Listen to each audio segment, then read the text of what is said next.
Thanks for staying with us. You're still on to Good Morning Nigeria on the network service of the NTA. Before we bring in our guest to speak on technical and vocational education initiative, let's take this background report by Timothy Yusuf.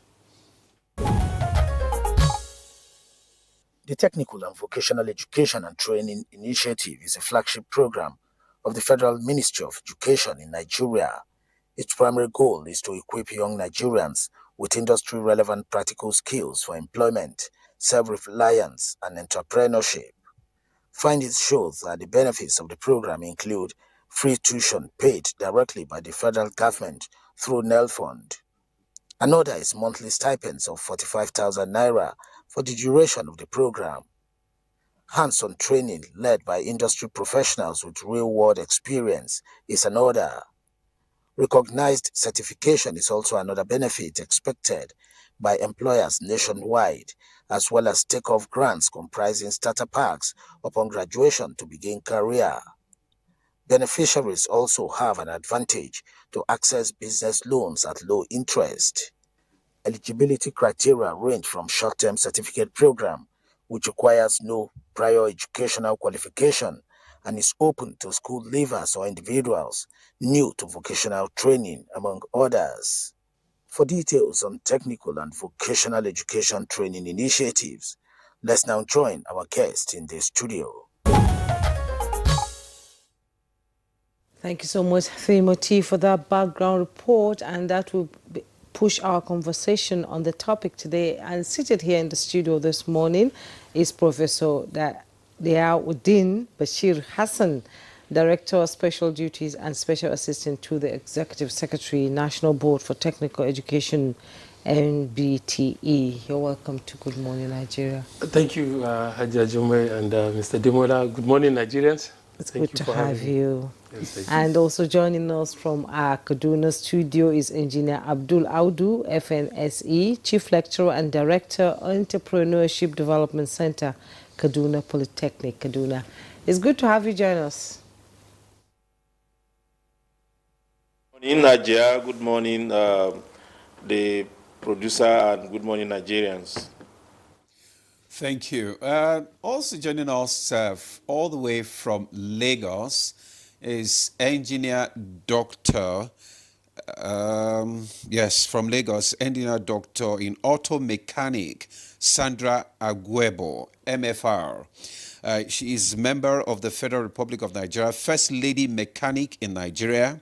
She's CEO, Lady Mechanics Auto Gas Nigeria, National President, Lady Mechanic Association of Nigeria, National Treasurer, Amalgamated Union of Motor Mechanics and Technicians of Nigerian Automation, National Coordinator, Nigeria Skills Sector Council, and winner of My Nigeria documentary on Al Jazeera at New York Film Festival.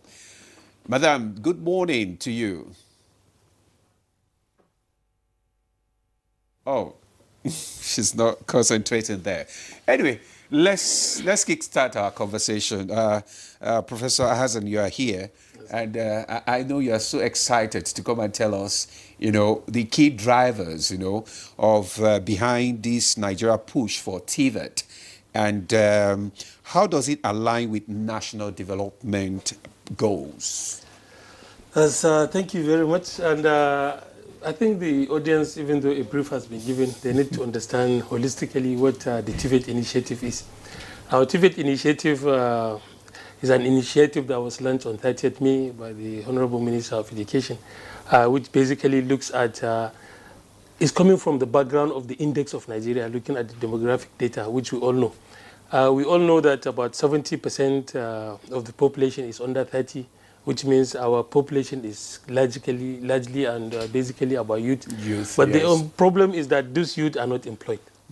Quite a number of them. I'm not here to be spelling doom early in the morning, but everybody knows we have a very high figure when it comes to unemployment. Now, that is not the only problem. Another problem is those that are trying to even gain admission into this our tertiary institution. I think at one time the minister has spoken about it, and I will maybe reiterate it again.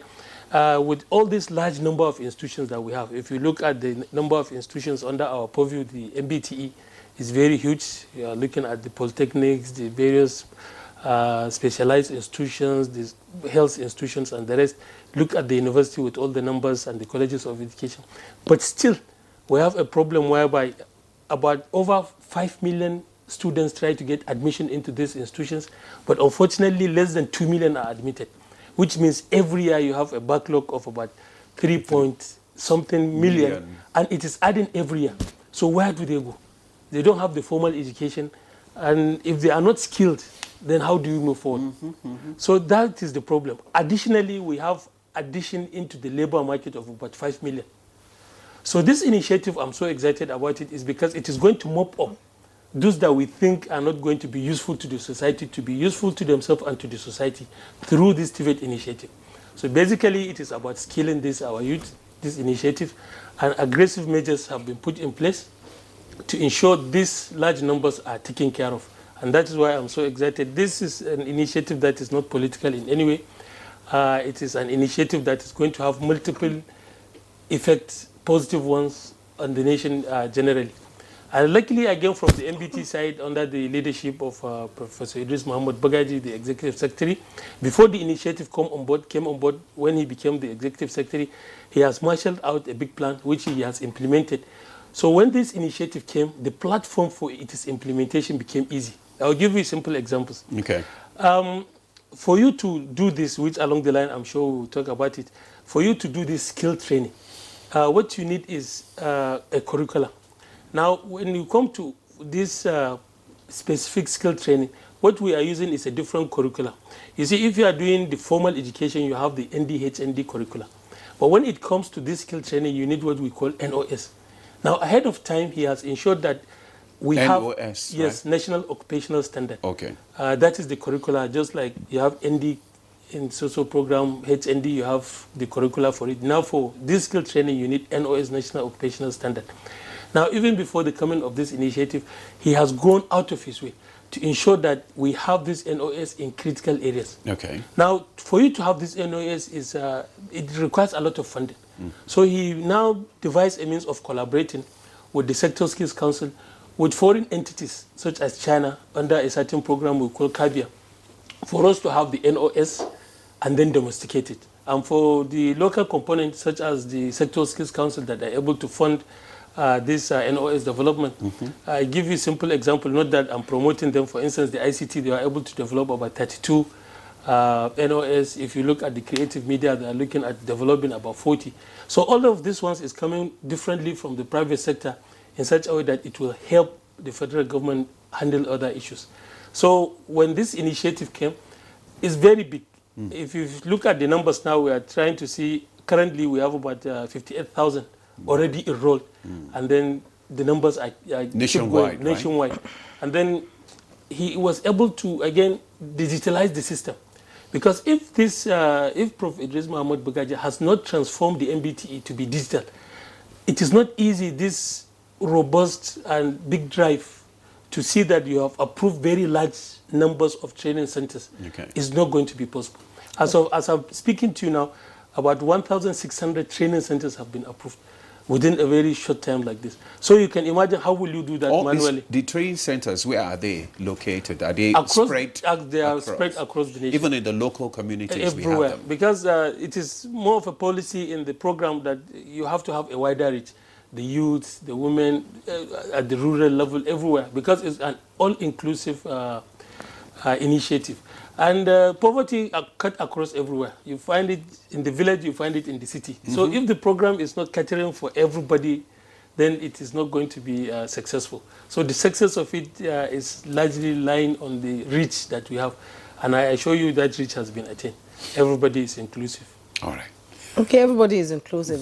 You know, it's like taking some steps back, because I remember, you know, in the past there were technical schools, there were functional, you know, in the 60s, in the 70s. If you're gonna, most people, if you know, understanding the intellectual capability of a person is also very important. Exactly. Not everybody is cut out for boardrooms, for schools and all that. And I think this government is taking a step back to ensure that entrepreneurship skill should be attained by people who feel they cannot get admission, and maybe they have the skill and the talent in them to be able to produce what we need in this country to push this country forward. I think that is a good initiative, and a lot of people are happy about it. Let's bring in Dr. Engineer Abdul Audu now. He's Chief Lecturer and Director, Entrepreneurship Development Center. He's joining us from our Kaduna Network Center. He's from Kaduna Polytechnic. Now, let's talk about positioning, repositioning technical and vocational education to reduce unemployment effectively. How does this initiative, appeal to you as an entrepreneur?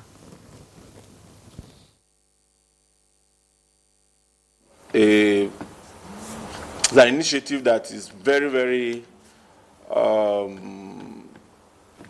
would I call it now, cardinal to the development of entrepreneurship skills in Nigeria. And in Kaduna Polytechnic, we have gone a very long way in ensuring that this program is properly entrenched and accepted by all. However, just like Prof said there are several angles to this initiative. And for entrepreneurship training is different. Skill acquisition training, again, is different. There are two different things that we do here in Kaduna Polytechnic. For example, before now, I don't know whether you are aware that Professor Idris Bugaji, the current MBTES, was the rector of Kaduna Polytechnic, and he started experimenting this from Cat Poly. We have what we call training the out-of-school children in vocational skills in Kaduna Polytechnic. And we train them in welding, carpentry, and all other things. And we also went into where we call the Pantica, the popular Pantica market, where we brought them out so that we can hone their skills to ensure that their productivity is enhanced, the quality of their product, what they produce from that Pantica market is developed to at least the national or sub-regional standard, so that their products are accepted. And as it were now, people in Pantica have started exporting their products to their crafts and a lot of things to countries like Niger, Chad, and other neighboring countries. So that is for the informal sector. And also we look at people that doesn't have prior learning. That is people who have no knowledge at all about anything Western. They are into hands-on. Some people they have not even been engaged in apprenticeship. So we carry them and start with them from the beginning, trying to instill in them the technical know-how of how to put their hands on the job.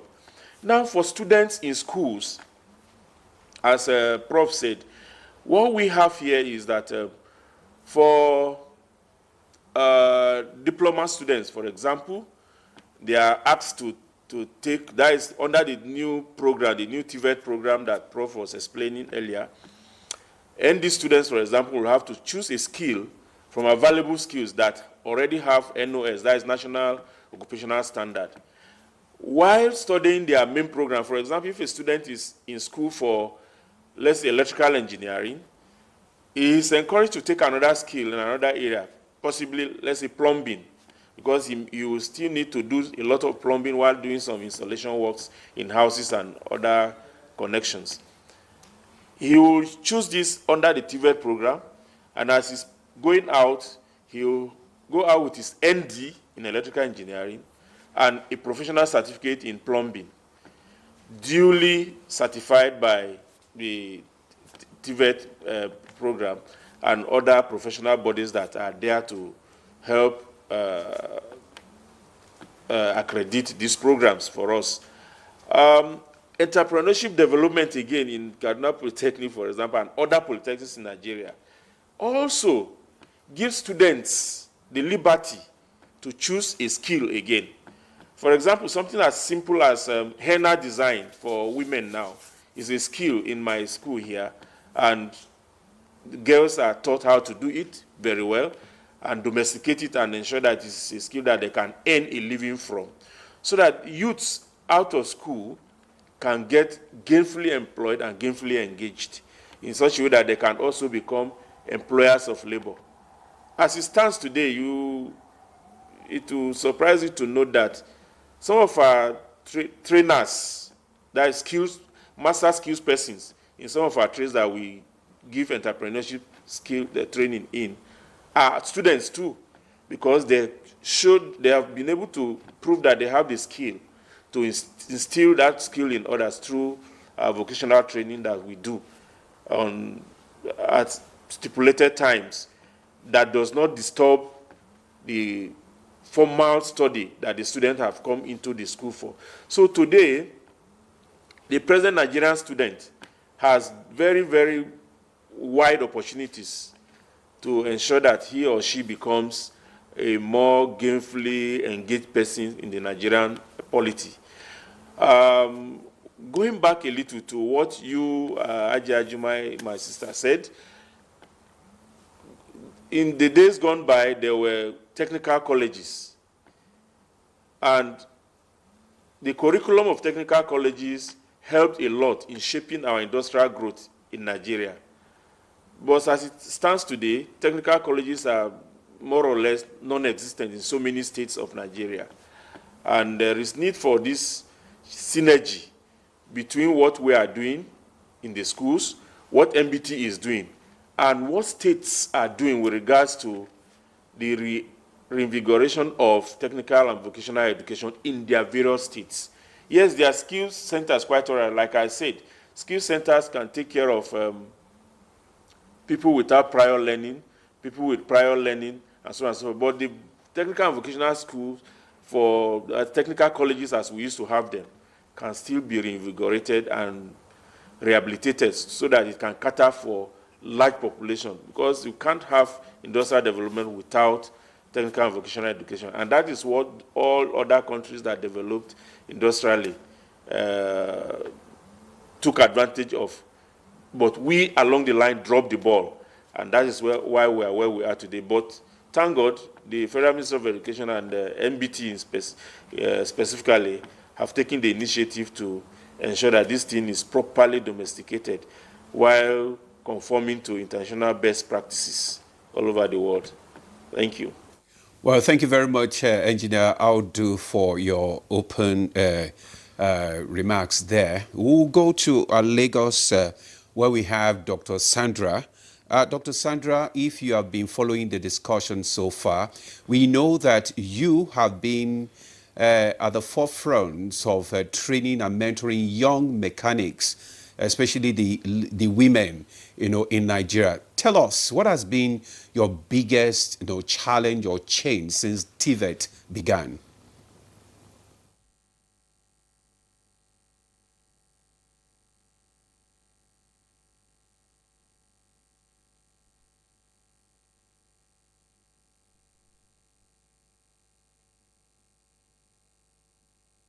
Good morning, Nigeria. My name is Sandra, Dr. Engineer Sandra Agwebo, the first lady mechanic in Nigeria, the founder of the Lady Mechanic Initiative, the National Treasurer, Amalgamated Union of Motor Mechanics and Technicians of Nigeria, the coordinator, National Coordinator, Nigeria Skill Sector Council. Lady Mechanic Initiative has done a whole lot in Nigeria, and of course we have our own big challenges. The challenges has been you getting, what I will say, sponsorship, funding, serious funding from the federal government for us to be able to do the things we are doing. I have single-handedly done a whole lot since I've been mechanic for 40 years. And I'll tell you, since the inception of the Lady Mechanic Initiative, we have now over 6,000 female mechanics in Nigeria in different areas of specialty. I have to start bringing women into the profession. Why? Because women pay serious details, to what they want to do, except they don't want to do that. And so far, there's no car companies in Nigeria, you don't have the female mechanics. It has been, a struggle Why I say struggle? Not just only me being the person training these girls. TVET in Nigeria needs to be taken very seriously. I'm using this medium to thank the Honorable Minister for Education because he brought back the spark and the honor TVET should get in Nigeria. I was one of the speakers at the launch in Abuja the other day. TVET, you cannot even find the male folks coming into the workshop anymore to learn. It is a big problem for our nation. How do we encourage these people? They look at the auto industry, auto mechanics, that, oh, it's too dirty. It takes a while for you to be apprenticed and learn and, you know, become a master of your own. It is not just that. The federal government have, you know, a whole lot to do in that process. Like when they are saying, okay, you have to come into, you know, a program. There are a lot of things for you to fee. Most garages these days, because we have gone digital, a whole lot of them are still analog. So it's difficult for them, but they know the job, they know how to fix cars, they know what to do. So I think the federal government should, you know, try and have, you know, what we call, most of the time, NAPTEC have different stages of examination for these people. So we should have somebody that will go from garage to garage. Otherwise, they will not be interested and you will not find much. Even when you have a whole 1 billion naira or 10 billion launch for TVET in Nigeria, if you don't get people to go into this workshop to meet these people, because they cannot feel, they cannot even feel online all those rigorous question and answer, but they can train other young Nigeria coming into their workshop. My own, you know, challenges. I've done a whole lot on my own. I have a garage in Edo State. I have in Lagos State. It took me time to be able to even acquire my own landed property to get a workshop in Lagos. It wasn't for free. But at least the federal government should ask, you know, artisans questions.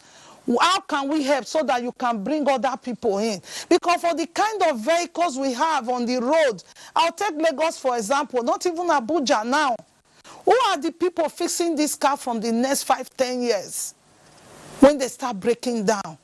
Who are we encouraging to do this vehicle, fix this car for Nigeria? Are we encouraging the youth couple that does not have a job that's read mechanical in school? Are we encouraging the mechanical student that finished from the polytechnic? Of course, we know they don't have enough in the polytechnic and enough practicals. But it is the practical that increase the bottom line of every company you need to work. That's what they look at before your certification. Because certificate cannot fix the car for the company to make money for them to be able to pay you.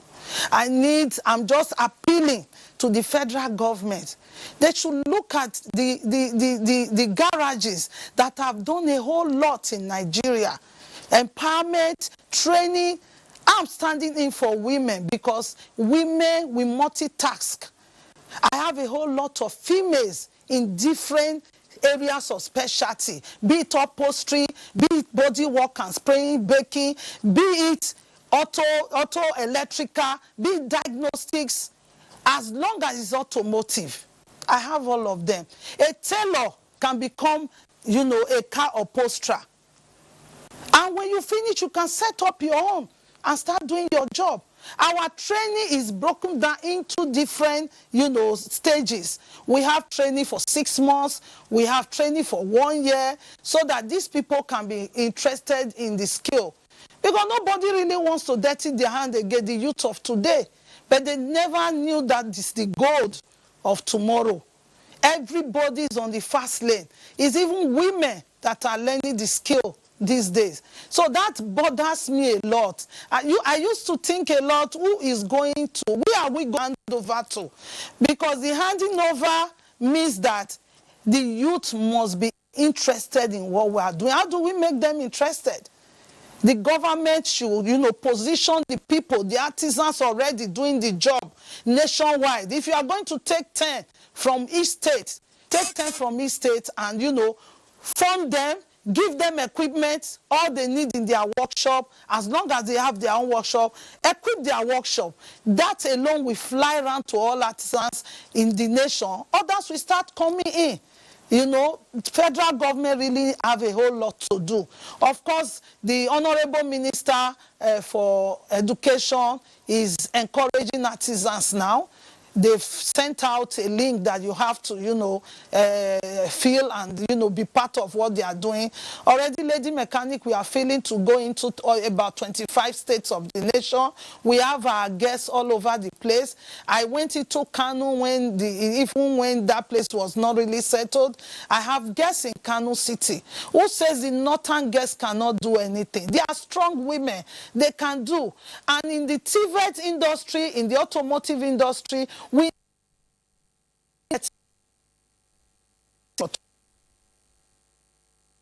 the network there has gone, but I'm sure she will come back to finish her contribution. Let's now return here to the studio where Prof. Hassan is seated. Tell us what makes this initiative, different from past youth empowerment programs, that struggle with sustainability. And tell us, you talked about measures, measures. So what is in place now to address poor infrastructure, which she has mentioned in technical colleges and vocational centers? You say visual measures are out there. Yes, Can you exactly break it down for us to understand? Yes, a lot is on ground, and it's sustainable, because when this initiative was envisaged, I think they look at the whole value chain of it, and all aspects of it has been addressed. And I will give you specific examples so that the audience will not think I'm just making political statements. Very tangible terms. Now, first, what was done is to look at the sustainability in terms of funding. Funding is critical, and we are not talking about funding, and that is why I keep stressing. This is not political. Not political in the sense that it is going to be self-sustaining, the mechanisms that were put in place.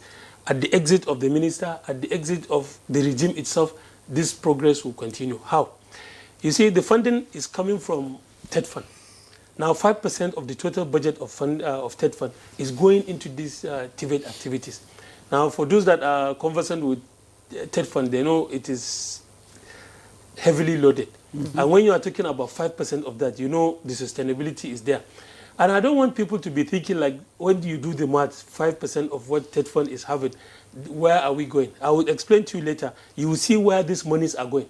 It is a capital-intensive project, and you needed the drive. And that is why I'm happy people should key into this, because you have an executive secretary leading the largest regulatory body in Africa, because we have about 900 institutions under our purview. His motto has been skills, not degrees. And not only now, since 2009, way before he even moved to become the executive secretary of MBTE, he has even published a book, and he's talking about how skill can be used as a tool for empowerment and getting people out of poverty. It is there, documented, 2009. So you can imagine that some person now at the helm of the affairs of the skill body. And at the same time, we are now lucky again to have a minister who is speaking the same tone with the executive secretary. While the executive secretary is talking about skills, not degree, the minister is saying, let us skill our youth. So there's no better time for us to take advantage of this. Now, back to the funding issue. If you have this 5%, that is not all. Let me quickly give you an idea before I move to the second funding body. We have funding coming from NEL Fund so that we don't mix it up. Mm-hmm. Now, the program has a flagship of 3 categories: short-term, medium-term, and long-term. The short-term, which is for 6 months, they call it Master 6. You don't need anything. So far, you are a Nigerian, you have NIN, they will train you for 6 months. They will pay you stipends, as it has been mentioned. They will give the institution that is training you. And because it's a hands-on training, you need to go to the industry to do your work. They will pay the master craftsman at the industry. So why wouldn't you want to do? Free. The next one is for 12 months, which means Masters 12, which means you need not only the NIN, but you need maybe another additional certificate of primary school living certificate. And then you have the last training category, which is done at the federal and state technical institutions, colleges. Now, For 3 years. And for this, of course, the requirement is different. But what we are saying is we are training the whole spectrum. Everyone should get training, and it's free. So that means you need huge funding. It's free. It's free. Now, I said the institution will be giving tuition fees. The students will be given the stipends. Then the master craftsmen will also be paid. So while that 5% from TED fund is going, NEL fund is now coming in to support the payment of these students and then the rest of the activities. So you can see you have sustained funding from institutions that have the mandate to fund.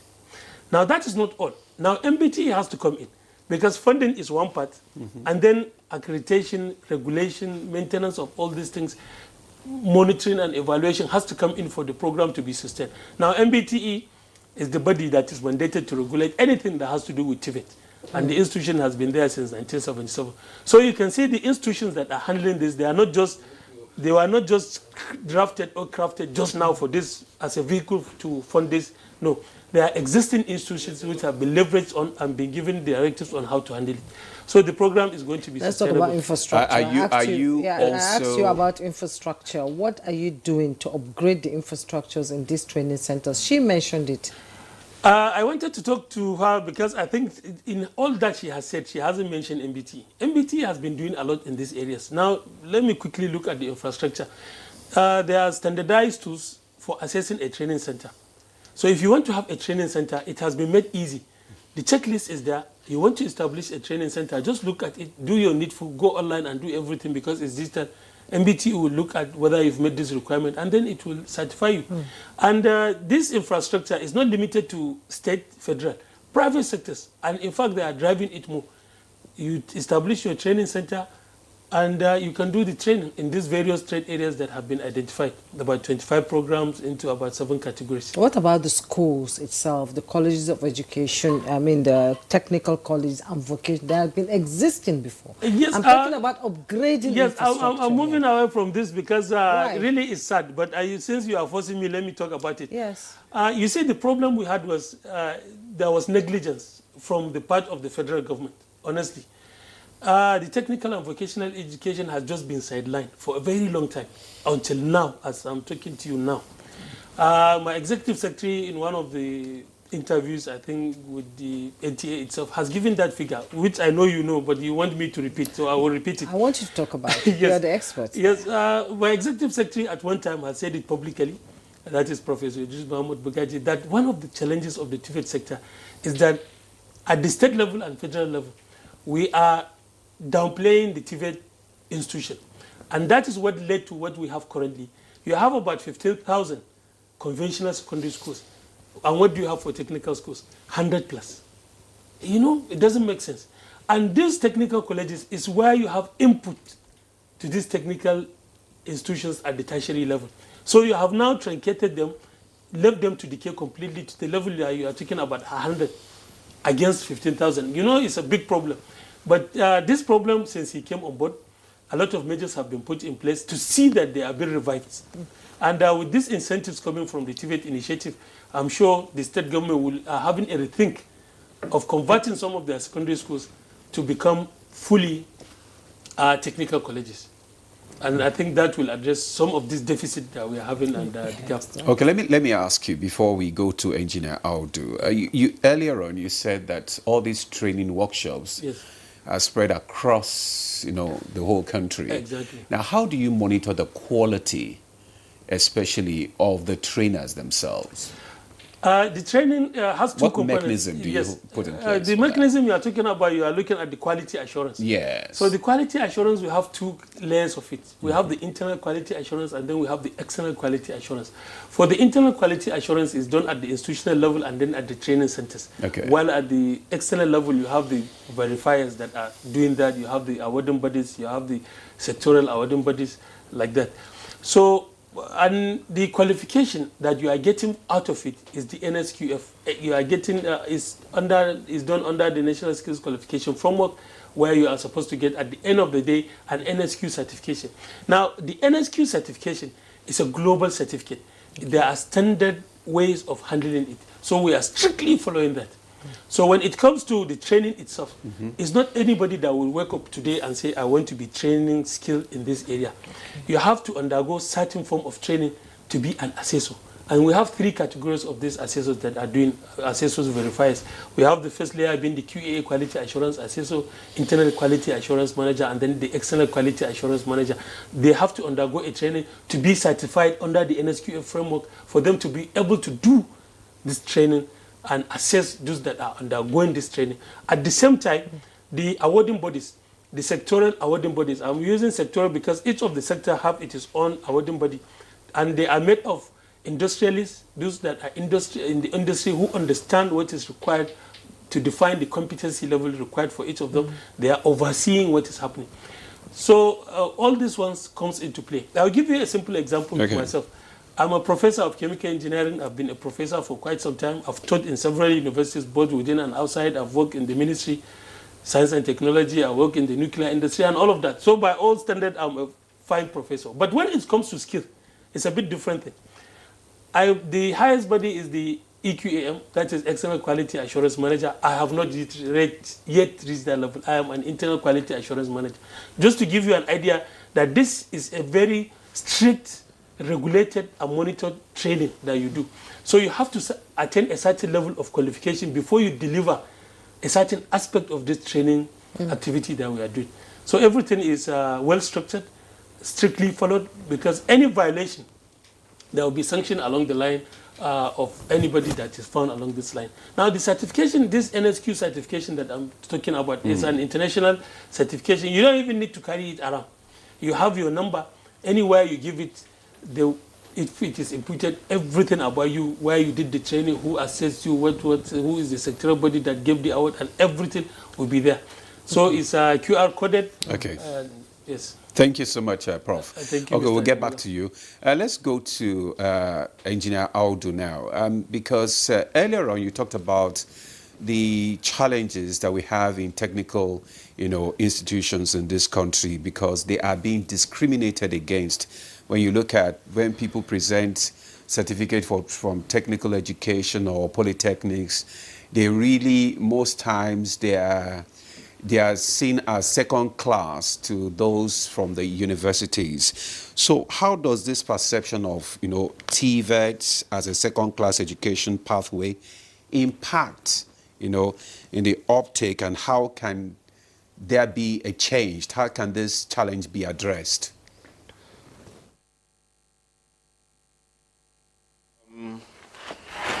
It is very simple and straightforward. We need to do more advocacy from all the stakeholders concerned, both institutional stakeholders and individual stakeholders. Also, there should be more education of the populace as to what this is. Because, like I said earlier, we dropped the ball a long time ago and allowed technical schools to go off of the scene, thereby entrenching the belief that the vocational education is not anything to take serious as far as the Nigerian economy or the Nigerian polity is concerned. For example, the state where I come from, we have 21 local governments, and we just have about 4 technical schools. 5 technical schools, sorry, out of 21 local governments. And you can imagine the number of secondary schools in one local government, just the former secondary schools in one local government. But the technical schools there can't be one technical school per local government. And all the technical schools I mentioned, the 5 I mentioned, none is functional. And this is replicated in almost every state of Nigeria. So the belief that the vocational work is for the less endowed intellectually has been entrenched over time. And unless you come and speak huge grammar like we are speaking now in the studio, and you go to fora where you can talk to a large population of people and talk very sweet, you are not recognized. And if you are even let's say you are an auto mechanic, like the mechanic said, you are downgraded, you are looked down upon.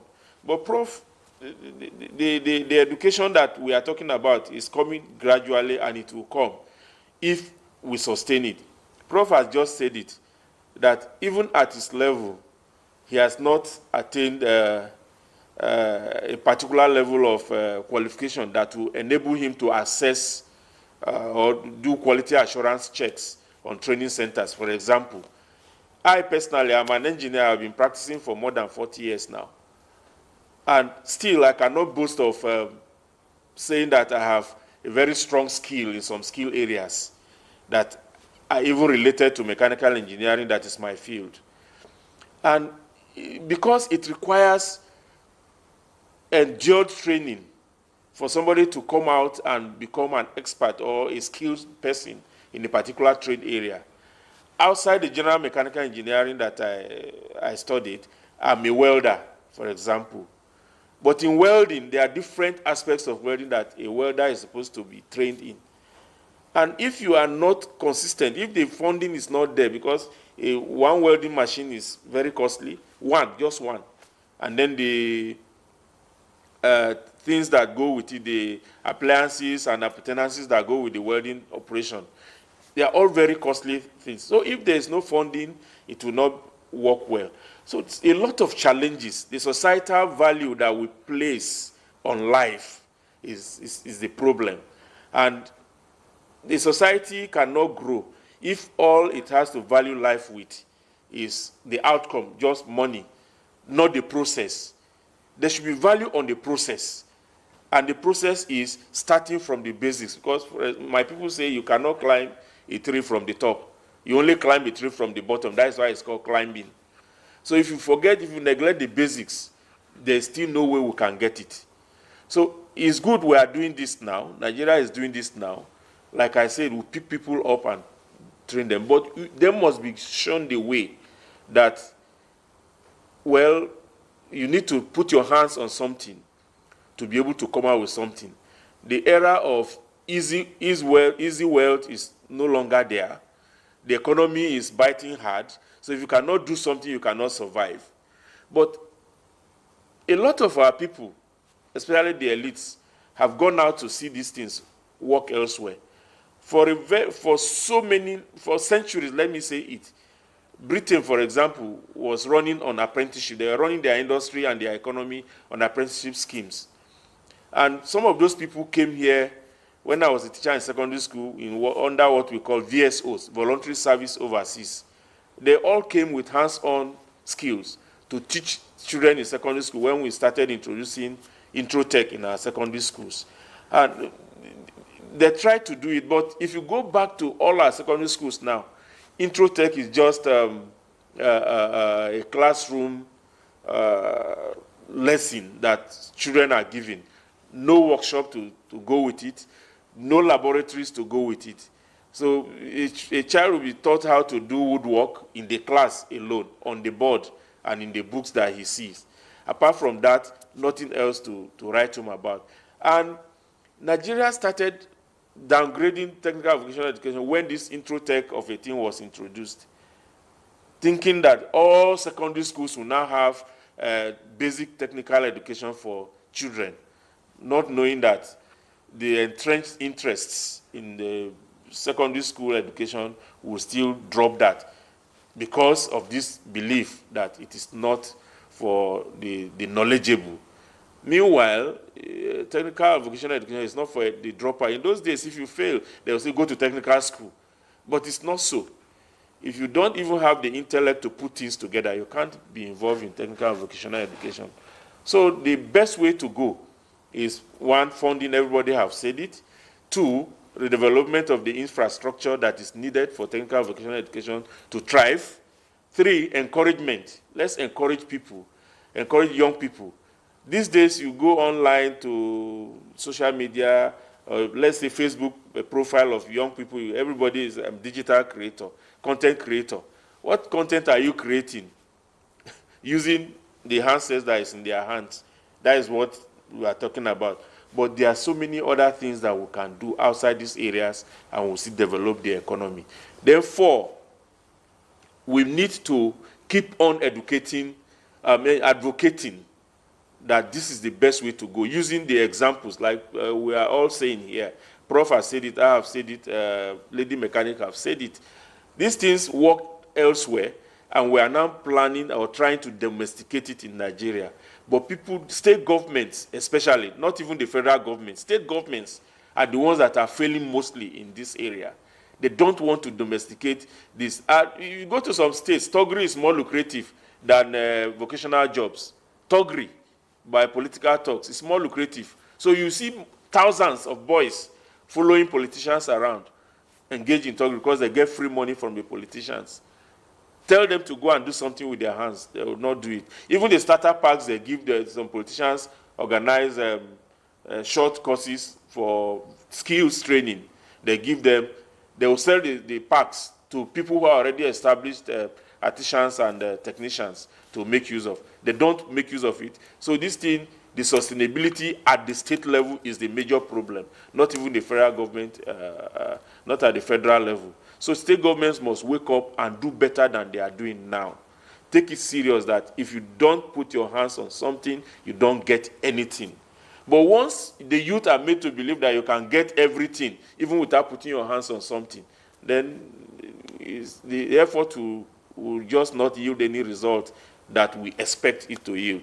So we need to do better, and then there should be synergy between all the stakeholders. And like I mentioned earlier, both institutional stakeholders and individual stakeholders, proprietors of schools, proprietors of people should be encouraged not to keep setting up. You go to a city, for example, like Kaduna here that we are, I believe there should be up to 200 secondary schools in Kaduna, private secondary schools. Let me put it that way. Almost in a particular street, you will see up to 3 or 4 secondary schools, private secondary schools, poorly equipped, poorly manned, and so on and so forth. But you can't find a single private technical and vocational training center. I'm not talking of established carpenters, auto mechanics, and the rest that already have their apprentices. I'm talking of established and formalized technical vocational training centers by individuals. Everybody sets up secondary school. Nobody bothers about the special vocational education. So I believe we'll be able to throw that question to Prof when we get to him, but we need to remind our viewers that you can send your text messages on WhatsApp and the number you see on the screen there so that we can read it out to our guests in the studio. I'm going to read some of them before we get to our Lagos studio. Honorable Avoshe Hodiwu Suru in Lagos said, "Good morning, Nigeria. Thank God Nigeria is waking up to reality, facing our challenges head on in the introduction of the technical and vocational initiative. But it should not stop at that. Let it not be theories. Let initiative be majorly practical in order to make it what it's supposed to achieve. Enough of bookings." And Nandom Wuyeb from Jos said, "This is a very timely topic. For students and families who cannot afford a traditional multi-year university degree or who may not be suited for it, career schools offer a more accessible and often less expensive route to a stable career. Career schools are important because they provide specialized hands-on training that leads to high-demand jobs, offering a direct path to skilled employment and financial stability.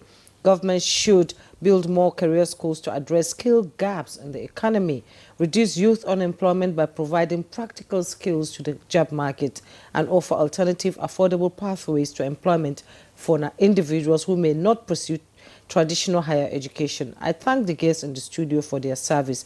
God bless Nigeria." And Musa Abubakar said, "Good morning. How much involvement do state and local governments have to this wonderful initiative by the federal government?" And another one said, "I'm a graduate of economics since 2022. I'm currently in Ebonyi without gainful employment. Please, I want to be trained in furniture. How can I reach you, sir?" That's Prof, to be a partaker of this program. Quite interesting messages that came in, Mr. when we come back from Lagos, you take yours. Okay, let's return to Engineer Dr. Sandra, who is in Lagos there. You know, my colleague here in the studio mentioned the stigma attached, you know, to vocational education that is out there. And how can Nigerians overcome that stigma? Because when people, I don't want to be a mechanic, you're a trailblazer in teaching women especially to be providers also in their home so that they can lessen the burdens on their husbands and on families. So compared to university education, how can we remove the stigma and encourage people to join, you know, hand skills actually to be able to earn more money and contribute to the Nigeria's economy? How can you do that?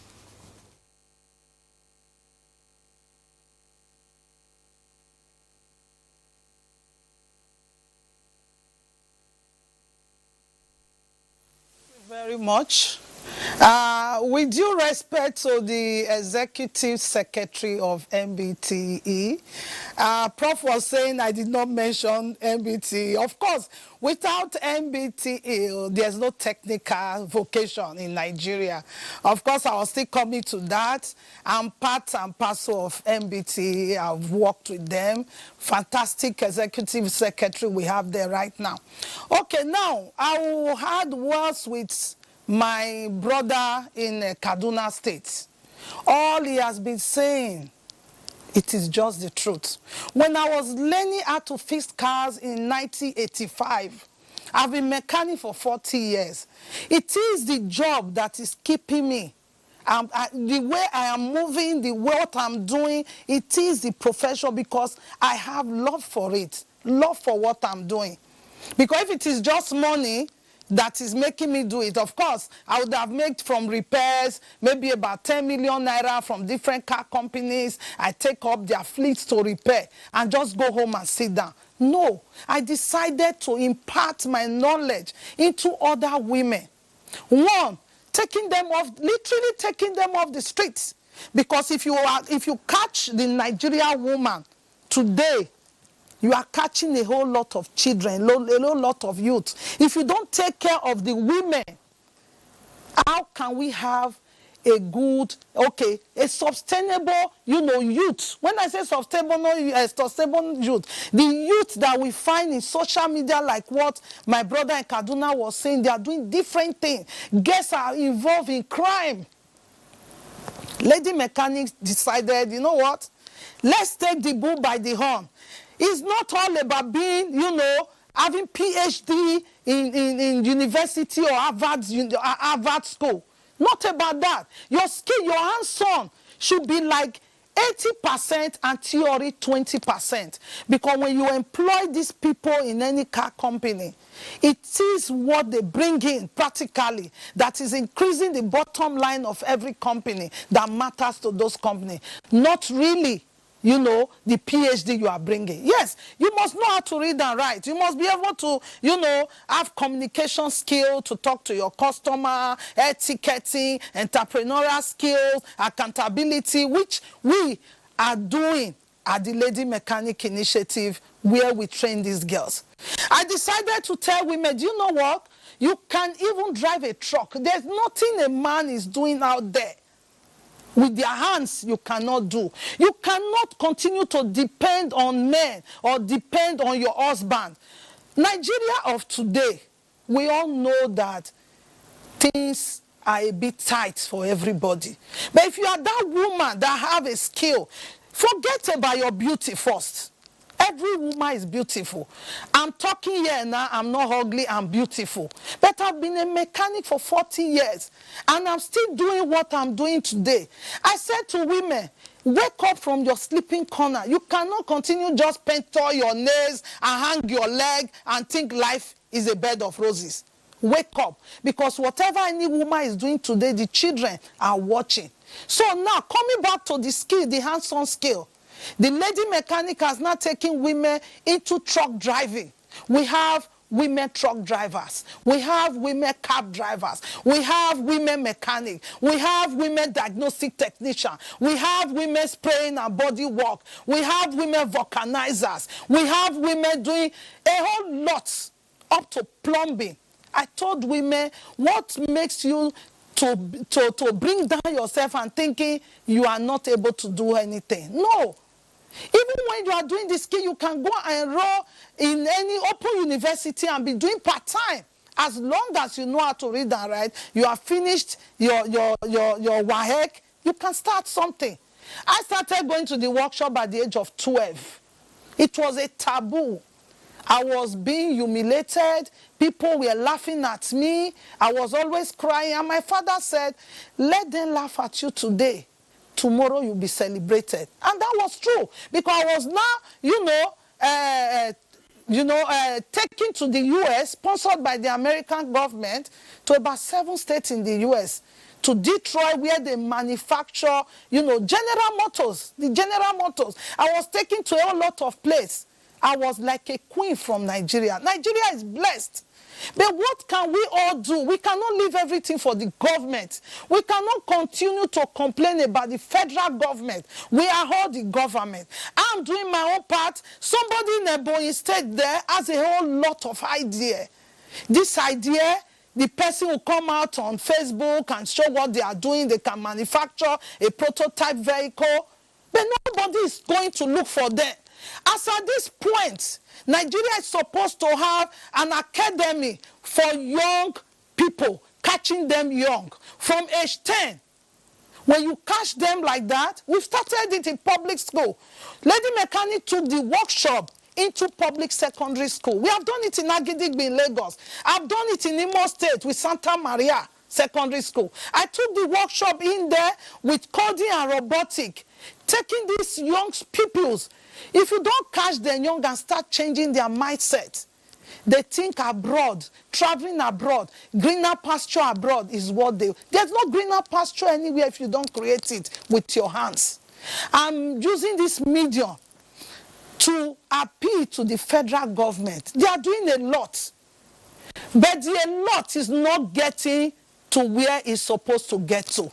With due respect to my Honorable Minister for Education, by bringing spark and honor back to the TVET, the automotive industry, the hands-on skills in Nigeria, I thank him a lot, and I thank the Executive Secretary of MBTE.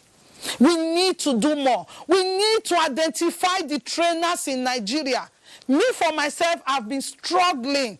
When I say struggling, I have to fix cars, my proceeds from the car, I have to use to buy equipment, put in the workshop, to be able to train people. No. Well, Dr. Sandra, you're so passionate about this, and it's so obvious, and it's not contestable at all. We just have to cut you there because we need to go on this break. When we return, the conversation will continue. Stay with us.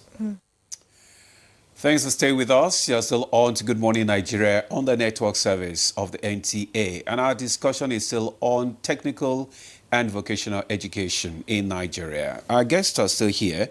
And before we took that short break, the lady mechanic, Dr. Sandra, was speaking with us. But because of time, we have to return to the studio so that we can respond to some of the comments and questions that have been sent by our viewers. Earlier on, my colleague read out some comments and questions, which I think you want to respond to. Maybe I should read out this, or you want to respond to those ones first? I can combine them. You can combine them. Okay, Yes. good. But if you want, I can respond to the first one, and then we'll do this. It's because of time, actually. Let me Okay, go ahead. A viewer was asking online about how he can. He has graduated since 2022, and then he wants to join the TVET activities and initiative. What I want to tell him, and also the general audience, is that everything is digital in our world. If you are in Ebonyi, if you are in Sokoto, if you are in Maiduguri from Lagos, you don't have to go anywhere. Just go online, look at MBTE. There are a lot of websites there.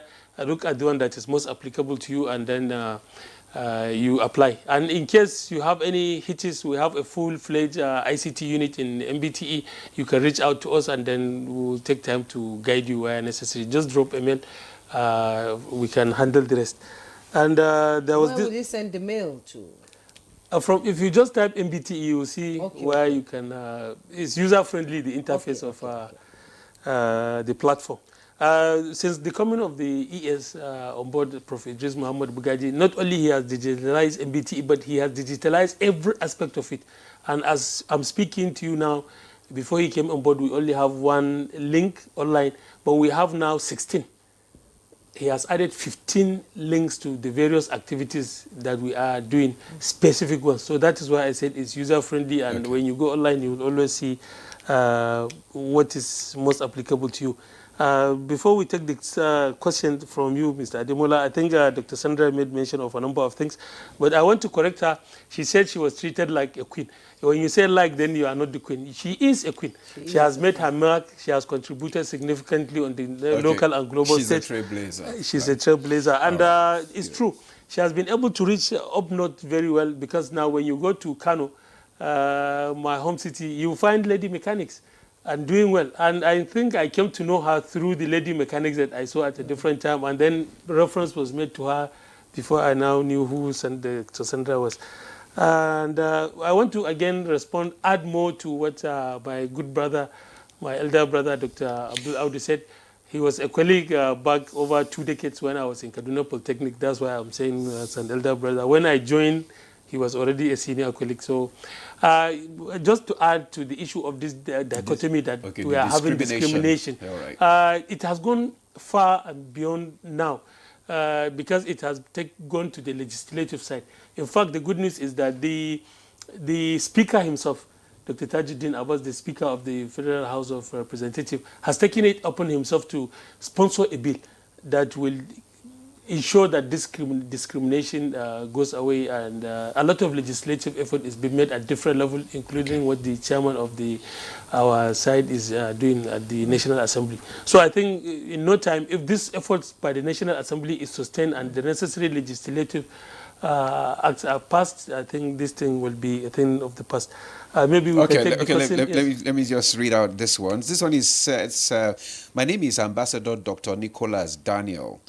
Based on these issues, I expected federal government to give maximum support to technical and vocational education system so that the initiative will encourage the youths in Nigeria. Also, they should give them opportunity to further more in the university.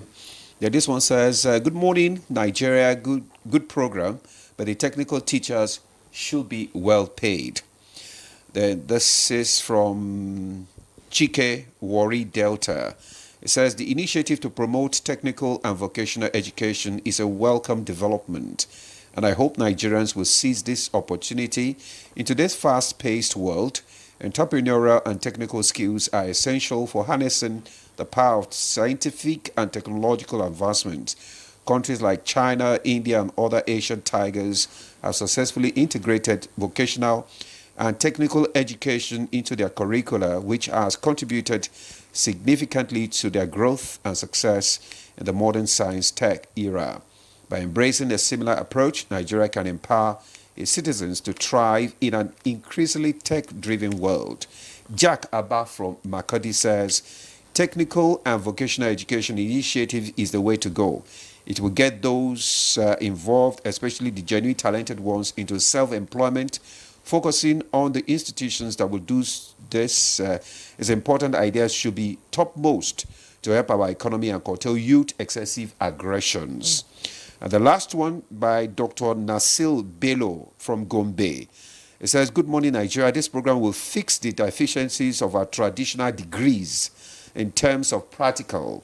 TVET is responding to the call of the World Economic Forum Future of Jobs, which projected that by 2025, 50% of employees will need reskilling, and TVET is addressing the need for reskilling.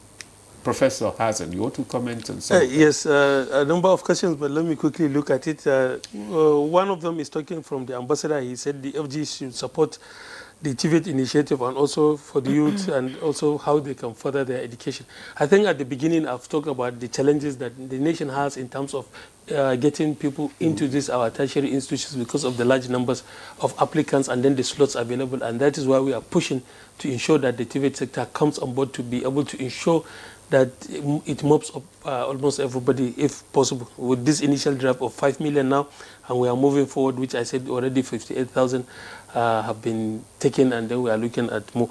And for the support, I think the federal government honestly is doing all that it can. You know, I was talking about the sustainability of it. I talked about a few components, and I said there are many because of the time constraint. I've talked about the funding. I've talked about the regulatory framework coming from MBT. Another thing that we are doing is we are not just leaving it like that. You know, we talk about there is need for you to have NSQF trainers, which is not just like any trainer, any training. It has to be a specific training, which I gave example with myself. I am an internal quality assurance manager, and then there are more steps ahead. Now, what the federal government is doing now in terms of support under this initiative, it is that we are training in 6 geopolitical zones, trainers in this category to have the QAA certification. I was there in Lagos on 22nd to declare the workshop in the southwest zone. And we are doing 3 training in 3 geopolitical zones, which will be ending on 4th. And then we are starting with the second batch of the 3 geopolitical zones that have not been captured. At the moment, we have southwest in Lagos, we have the northeast in Gombe, and then another training in Kano for the northwest. So we now are going to start 3 more for the north central on 6th, for the south on 6th, and then for the for the southeast on 6th. So we are going to go widespread. There was this issue of payment of teachers to be upgraded. I think it's something that they will look at later. Okay. The issue of seizing opportunity. Let me talk about seizing opportunity and also self-employment entrepreneurship. Basically, the whole essence of this initiative is for people to be self-employed. Okay. The issue of getting people skilled is not for them to be skilled and get into the government and things like that. To be able to stand on your own, to be able to be able and be independent. Okay. Even though the certificate that you have been given, which is NSQ certificate, will allow you to get employment with the government. But the basic drive is for you to be self-employed so that you can even employ others if you are an entrepreneur. The issue of seizing this opportunity, everybody should try to seize this opportunity, because the training is not only for us to be trained to work in Nigeria. There's a program which we call Nigeria Youth Empowerment Scheme. All this japada people are doing illegally and all of that with no dignity. Now, what is happening is that the board... If you have this skill... Okay, I have to because of time. Okay. But I want to ask we'll come to you for your final words. I want to ask, we are going to come back to yes. Thank you. Is it only for you? What about people that are above 30? Are they also? Yes, they are. Good. Okay. They are part of it. Yes, that is why I say it's all inclusive. Yes, Engineer Abdul, you've listened, and you know a lot of people are saying curriculum change is necessary, and I believe the Ministry of Education has brought out new curriculum to catch them young. So, in what ways should the curriculum be improved, like in the polytechnics, you know, to meet global technical standards here? I'll give you 1 minute to respond to that. The current curricula that we run in the polytechnics are always subject to review periodically, and what we call critique workshop organized by the MBTE. Prof is there to tell you more about that. But our curricula are always up to the international standard, because we get feedback from our products that go outside Nigeria, either to study or to work. So the curriculum is always well run and well drafted. The only thing is that it should always be maintained to be of the correct standard. And the practical component of most courses in the polytechnics are always higher than the theory components. I heard somebody say something about it should not be only in the class, it should be practical and what have you. There are courses, for example, that if a course is has a credit unit of 4 credit units, you see that 3 is tailored towards practical and only 1 is for lectures. What it means is that you have 3 hours practical and 1 hour lecture. That is what we do in the polytechnic currently. So our curricula are well run and well designed. Somebody talked about designing curricula even for this the TVET that we're talking about. It's interesting to know that even the World Bank is involved through what we call Ideas Project. I was one of the people who went trying to draft the concept notes for the Ideas Project in various skill areas. As Prof is mentioning there, it's driven by MBT also. The ideas project is domesticated at the MBT and is running it. And the master craftsmen and the rest that we drafted from the various trades, established carpenters, established mechanics, and so on and so forth, are now being trained by the MBT, as he told you. So the curriculum has been properly drafted and criticized by experts along the line. Well, thank you so much, Engineer Audu. Sorry, we have to break in there. We need to go to Lagos now, where we have Dr. Sandra. In just 60 seconds, earlier on, Engineer Audu talked about the need for us to have a rethink, a change, a paradigm shift, from what we used to carry, the paper certificate, to the practical. What advice do you have?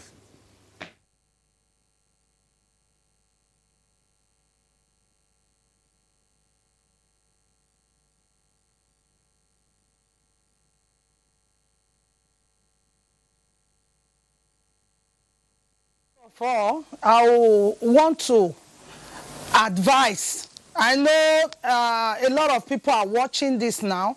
The federal government of Nigeria need to set up a think tank committee on technical education in Nigeria. It's not enough that the bodies that keep funding for technical education, most of them are not doing the job. Most of them, it does not get to the garages. I am the national treasurer of the Amalgamated Union of Motor Mechanics and Technicians of Nigeria.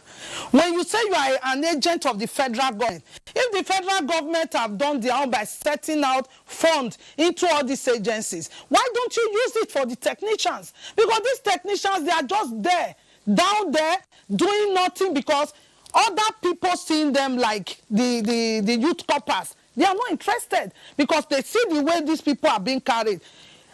Technical education, artisans, they are the gold mine of every country. Why? Because without skill, no nations thrive. When it comes to maintenance and repair, we need to encourage the artisans. Okay, the federal government have housing ministry. Why are they not having housing or building garages nationwide for artisans? Lady CEO and Engineer Doctor in Auto Mechanic Sandra Agwebo, that's MFR, member of the Federal Republic of Nigeria and First Lady of Mechanic in Nigeria, and also Engineer Abdul Audu, FNSC, Chief Lecturer and Director, Entrepreneurship Development Center, Kaduna Polytechnic. We thank you so much for your contribution this morning. We appreciate you, and I'm sure Nigerians have learned a lot from this conversation. Thank you so much. And I'm back in the studio. Prof, what next? What next? I would just advise that people should try and key into this initiative now that everything is aligned. You have an executive secretary. Everything is aligned. Thank you so much. Well, that's where we draw the curtain this morning. Thank you so much, Professor Hassan, for coming. Thank you. The pleasure is all mine for having me. Thank you so much. Yes. Thank you all viewers for joining for this program. My name is Ademola Adeoye. Do have a lovely day. And I'm Jumo Yusuf. A fruitful week ahead. Thank you.